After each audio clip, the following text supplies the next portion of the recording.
बानी पीटीआई एक छोटी सोच का एक छोटा शख्स है जिसने सिर्फ और सिर्फ लोगों को गलत चीज़ें सिखाई हैं। कभी बर्दाश्त का माहौल नहीं सिखाया, कभी टॉलरेंस की चीज़ नहीं दिखाई।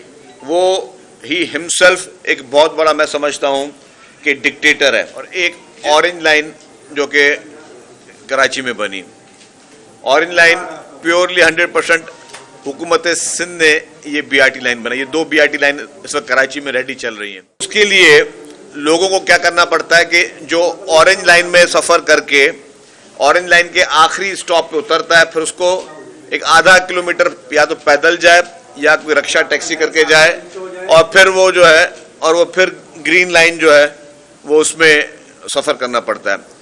तो वो उसको इंटीग्रेशन नहीं है। तो हमने ये फैसला किया कि हम ऑरेंज लाइन बीआरटी को कि अब इंटीग्रेशन करने जा रहे हैं। ये इस वक्त टेम्पररी इंटीग्रेशन हमने शुरू की है, आज से करने जा रहे हैं। उससे ये होगा कि ऑरेंज लाइन अपनी बीआरटी के ट्रैक पे जाएगी, बीआरटी ट्रैक से जब उसका ट्रैक ख़त्म होगा वहाँ से फिर वो नॉर्मल रोड पे जाएगी और ग्रीन लाइन के स्टॉप पे आपको छोड़ेगी। फिर वहाँ से पैसेंजर्स जो हैं वो पेडेस्ट्रियल ब्रिज के ज़रिए जो है चढ़ के फिर आप ग्रीन लाइन का सफ़र करेंगे। ये जो हमने ये जो अभी हमने अरेंजमेंट कर रहा है, जो आज से शुरू किया है, क्योंकि हमें पता है गर्मियाँ भी हैं और गर्मी में लोगों के लिए ये आधा किलोमीटर वॉक करना धूप में बहुत मुश्किल है, और या अगर वो रिक्शा या टैक्सी करें तो वो और ज़्यादा महंगा है। तो इसीलिए हमने ये सर्विस शुरू की है। ये मैं इसलिए कह रहा हूँ कि 3 महीने के लिए, इसके बाद एक और प्रोजेक्ट है, वो इंशाल्लाह 3 से 4 महीने में कंप्लीट हो जाएगा। फिर इसकी कंप्लीट इंटीग्रेशन हो जाएगी, और जब कंप्लीट इंटीग्रेशन होगी तो फिर आपको जो पेडेस्ट्रियल ब्रिज पे आप जा रहे हैं सीढ़ी चढ़नी पड़ेगी, उसकी जरूरत भी नहीं पड़ेगी। आप डायरेक्ट आप कॉरिडोर में जाएंगे, ऑरेंज लाइन का और फिर ग्रीन लाइन का कॉरिडोर आपस में मिल जाएगा। लेकिन इसमें 3 महीने लगे या 4 महीने लगे या 5 महीने लगे, तो इससे पहले कि हम लोगों को इमीडिएटली रिलीफ किया दे सकते थे, क्योंकि ऑलमोस्ट 4 किलोमीटर का ऑरेंज लाइन का ट्रैक है और ग्रीन लाइन का कोई 21 किलोमीटर का ट्रैक है। तो अब जब ये इंटीग्रेशन हो जाएगी तो फिर कंटिन्यूस आप जो है, जो हमारा पैसेंजर है वो उसमें को अवेल कर सकता है। मकसद ये है कि अवाम को हर सूरत में रिलीफ देना है, अवाम की हर सूरत में उसकी तकालीफ से उसको ईज़ करना है। इसीलिए ही हुकूमत सिंध, महकमा ट्रांसपोर्ट हुकूमत सिंध अपने चीफ मिनिस्टर की हिदायत पर, पार्टी की लीडरशिप की हिदायत पर हर वो स्टेप, हर वो काम करेगी जिससे हम पब्लिक को मैक्सिमम रिलीफ दे सकें। क्योंकि हमारी कोशिश ये रही है कि ट्रांसपोर्ट सेक्टर को मज़ीद बेहतर किया जा सके। हमने रिसेंटली, आपको पता है कि कुछ रूट्स नए शुरू किए हैं, कुछ बसेस नई शुरू किए हैं, नई बसेस भी पहुंची है, अभी मज़ीद रूट्स भी हमारे शुरू होने जा रहे हैं।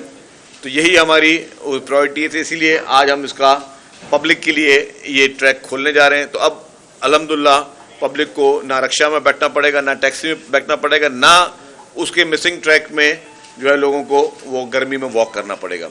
तो यही इसीलिए आप लोगों को आपका जो जियाला गवर्नर है उसके दरवाजे ना खैबर पख्तूनख्वा हाउस में बंद कर दिए गए और धमकियां भी दी जा रही हैं कि आप गवर्नर हाउस को भी हम खाली करेंगे।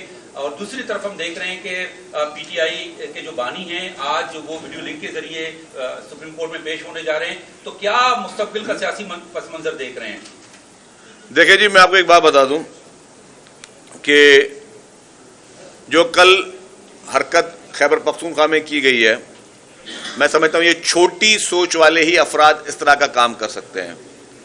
और छोटी सोच की हमेशा शुरुआत जो होती है ना, वो लीडरशिप से होती है। बानी पीटीआई एक छोटी सोच का एक छोटा शख्स है जिसने सिर्फ और सिर्फ लोगों को गलत चीज़ें सिखाई हैं। कभी बर्दाश्त का माहौल नहीं सिखाया, कभी टॉलरेंस की चीज़ नहीं दिखाई। वो ही हिमसेल्फ एक बहुत बड़ा मैं समझता हूँ कि डिक्टेटर है। जिस तरीके से कहा गया कि जी जो इस्लामाबाद में गवर्नर एनेक्सी है या गवर्नर का जो पोस्टन है उसको बंद कर दिया गया है गवर्नर के लिए, खैबर पख्तूनख्वा के गवर्नर के लिए, और वो जो है अब गवर्नर खैबर पख्तूनख्वा जो वो किसी होटल में रहेंगे या कहीं और रहेंगे। मैं समझता हूँ ये इससे और गिरी हुई हरकत और कुछ नहीं हो सकती। और ये इससे उन्होंने बताया कि उनकी सोच क्या है। आप देखें कि عمران خان نے آج دن تک کوئی ایک ایسا کام نہیں کیا جس کو کوئی سمجھدار شعور رکھنے والا شخص اس کو اپریشیٹ کرے.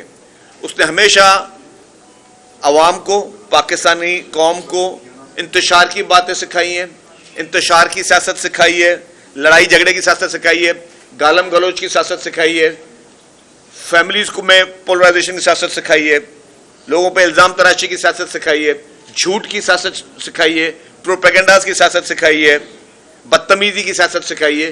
یہی اس نے کلچر انفارچونیٹلی پاکستان میں ایوالو کروایا ہے. اور میں آپ کو ایک بات بتا دوں کہ بری چیز کا برا ہی نتیجہ ہوتا ہے. آج وقتی طور پہ جو بھی اس کی پاپولرٹی پہ بحث ہو سکتی ہے، بٹ جو ایک آپ غلط چیز معاشرے میں پیدا کرتے ہیں وہ کبھی آپ کے گلے میں پڑتی ہے. جو آج اس نے چیزیں شروع کی ہیں اسی کے گلے میں پڑنی ہے. میں سمجھتا ہوں کہ جو خیبر پختونخوا میں یہ کیا گیا ہے اس پہ خیبر پختونخوا حکومت کو فوری طور پہ معافی مانگنی چاہیے اور اس فیصلے کو سے وڈرا کرنا چاہیے.